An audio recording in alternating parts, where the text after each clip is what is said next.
नमस्कार, स्वागत है आप सभी का। आज अपन पढ़ेंगे मार्क्स के अलगाव का सिद्धांत। मार्क्सवाद अपन पढ़ रहे थे, राजनीतिक विचारधारा यूनिट में अपना टॉपिक था मार्क्सवाद, जिसमें आज अपन नया टॉपिक लेंगे मार्क्स के अलगाव का सिद्धांत। मार्क्स ने अलगाव का सिद्धांत 1844 में दिया था, जो अपन तरुण मार्क्स मार्क्स का सिद्धांत कह सकते हैं।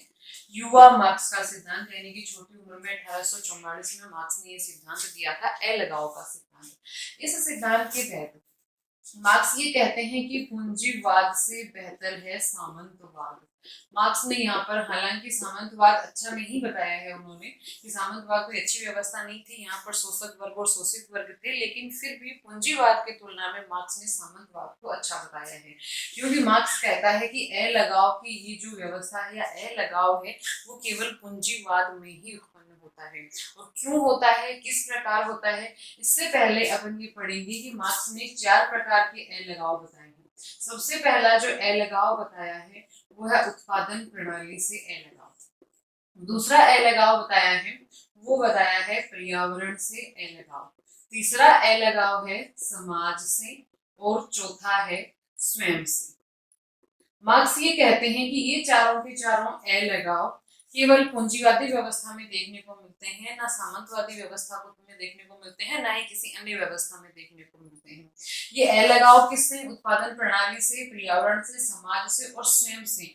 और किसका, कौन है जो ये अलगाव महसूस कर रहा है या किसके मन में ये अलगाव आया है? तो वो है श्रमिक वर्ग, जो कि एक बहुसंख्यक वर्ग है, जनसंख्या का बहुत बड़ा हिस्सा है। श्रमिक वर्ग कहें कि एक आम जनता है, मार्क्स के अनुसार उसके मन में अलगाव आया है। सबसे पहले उत्पादन प्रणाली से, पर्यावरण से, समाज से और स्वयं से। तो अपन इस पर बात करते हैं, उत्पादन प्रणाली से अलगाव क्यों आया। देखिए, इसमें मार्क्स इसको इस तरह से समझाते हैं कि उत्पादन प्रणाली के दौरान अपन देखते हैं कि जैसे कि मान लीजिए कि आप एक दर्जी के पास जाते हैं और आप उससे अपनी शर्ट सिलवाते हैं। आप उसके पास कपड़ा लेकर जाते हैं, वो आपका नाप स्वयं लेता है, फिर उस शर्ट की वो कटाई स्वयं करता है, बटन लगाता है, तुरपाई करता है, सब कुछ करता है, उसके सामने एक पूरा शर्ट बनकर तैयार हो जाता है। वो महसूस करता है कि उसने किसी चीज की रचना की, उसने एक नया कहीं की एक चीज बना ली, नए चीज का उत्पादन कर लिया, और उससे वो एक जुड़ाव महसूस करने लगता है। फिर आप उसके पास जब लेने जाते हैं तो आप पहनकर अच्छा महसूस होता है आपको, तो आप उसको धन्यवाद कहते हैं, इससे उसको प्रेरणा मिलती है। दूसरा, आप उसके पास जाते हैं, फिर दोबारा वो अच्छा सिलता है तो आप अपने किसी दोस्त को भी लेकर जाते हैं, उसको धन्यवाद भी कहते हैं। जब भी वो दर्जी आपको वो शर्ट पहना हुआ देखता है तो उसको भी एक भावना से जुड़ी हुई होती है कि हाँ, ये तो मैंने तैयार किया था, और अच्छे शर्ट की तारीफ उसको मिलती है। इस तरह से आपस में आपकी बातचीत होती है और ये यहाँ बनती है सामाजिकता। और स्वयं पर उसको गर्व महसूस होता है कि हाँ, मैंने एक इतनी अच्छी या फिर इतना अच्छा शर्ट बनाया कि जिससे जो मेरा ग्राहक है वो अच्छा और खुशी महसूस कर रहा है। लेकिन ये चीज इस पूंजीवादी व्यवस्था में खत्म हो जाती है। क्यों खत्म हो जाती है? क्योंकि इस पूंजीवादी व्यवस्था में अब समय आ गया है उद्योग धंधों का।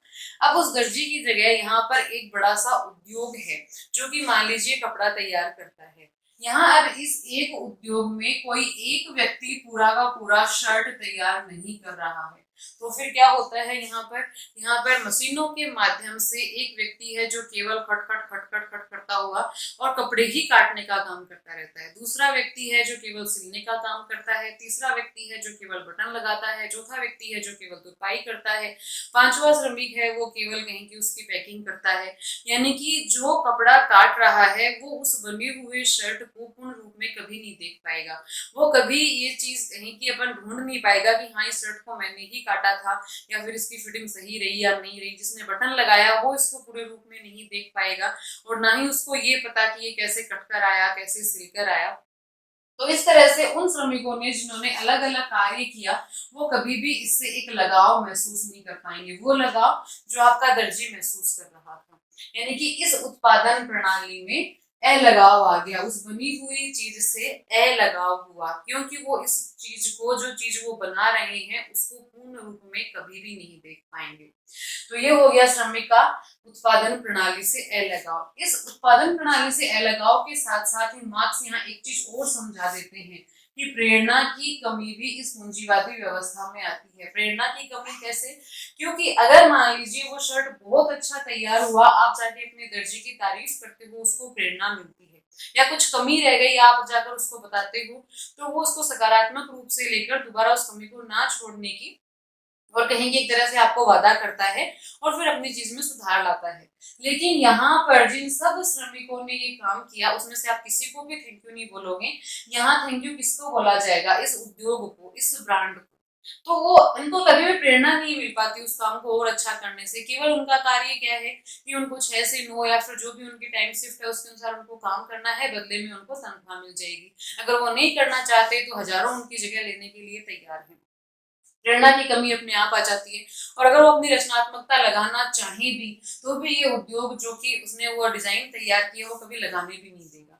तो उत्पादन प्रणाली और प्रेरणा का अभाव दोनों ही पूंजीवादी व्यवस्था में पनपने लगे।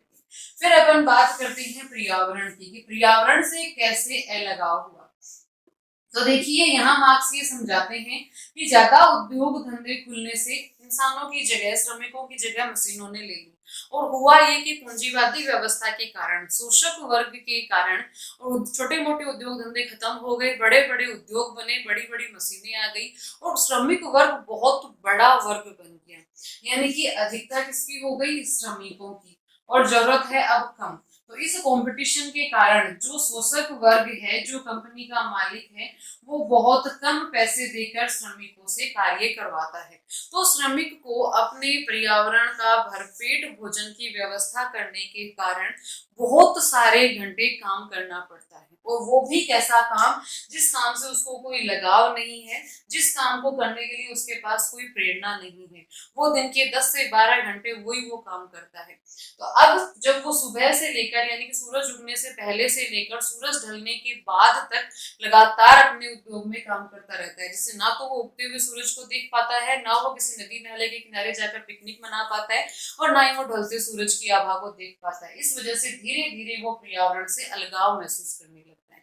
यानी कि अब उसको पर्यावरण से लगाव नहीं बचता, क्योंकि वो पर्यावरण के, और कहें कि अच्छी बारिश है, सुहाना मौसम है, या फिर गुनगुनी सी धूप खिली हुई है, इन सब का आनंद नहीं ले पाता, इन सबको जैसे वो भूल सा जाता है। तो इसलिए उत्पन्न होता है पर्यावरण से अलगाव। फिर बात आती है समाज से अलगाव की। तो इसको भी मार्क्स समझाते हैं कि दिन में 10 से 12 घंटे जी तोड़ मेहनत करने के बाद, अपने मन के बिना ऐसा कार्य करने के बाद, क्या किसी व्यक्ति के पास ऐसी मानसिक स्थिति बचती है, या इतना वक्त बचता है कि वो अपने रिश्तेदारी में जा सके, उनके बीच उठ बैठ सके, उनके साथ बातें कर सके? और दूसरी सबसे बड़ी बात हो, ये श्रमिक वर्ग है, अगर ये एक दिन भी श्रमिक नहीं जाएगा अपने उद्योग में तो उस दिन उसका वेतन काट लिया जाएगा, उस दिन उसके बच्चे भूखे सोएंगे।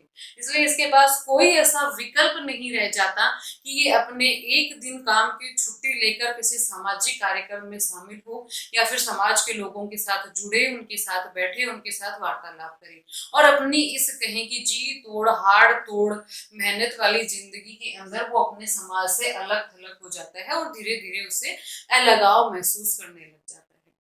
और जैसे कि अपन ने यहाँ पर भी देखा था दर्जी वाले एग्जाम्पल में भी, कि आप उसको थैंक यू भी बोलने जाते हो, फिर आप दोबारा अपने किसी दोस्त को, मित्र को लेकर जाते हो और आप में एक आपसे जुड़ाव और संबंध बनता है।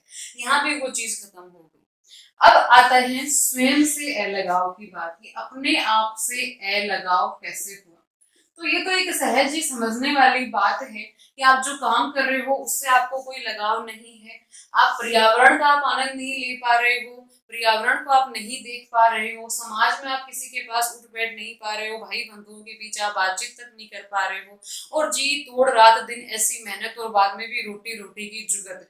तो कौन सा कारण रह जाता है स्वयं से लगाव का या स्वयं से प्यार का? तो इस वजह से वो खुद ही अपने आप को दोष देने लगता है, अपनी जिंदगी को, अपनी किस्मत को, अपने भाग्य को, कि क्यों विधाता ने मेरी किस्मत में ऐसी जिंदगी लिखी। और इस तरह से श्रमिक के मन में आ जाता है स्वयं से अलगाव।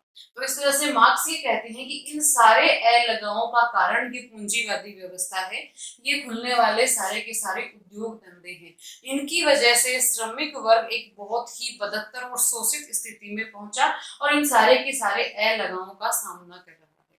तो ये था अपना मार्क्स का अलगाव का सिद्धांत। और ये अलगाव का सिद्धांत है ये नव मार्क्सवाद का भी एक कहीं की आधारभूत सिद्धांत है। नव मार्क्सवाद इस अलगाव के सिद्धांत पर ही आधारित है। इस नव मार्क्सवाद के सिद्धांत को जॉर्ज ल्यूकोस ने स्थापित किया था सन 1923 और 24 के आसपास। तो ये तरुण मार्क्स के विचारों पर आधारित है नव मार्क्सवाद का सिद्धांत जो दिया है जॉर्ज ल्यूकोस ने। तो ये था अपना मार्क्स का अलगाव का सिद्धांत।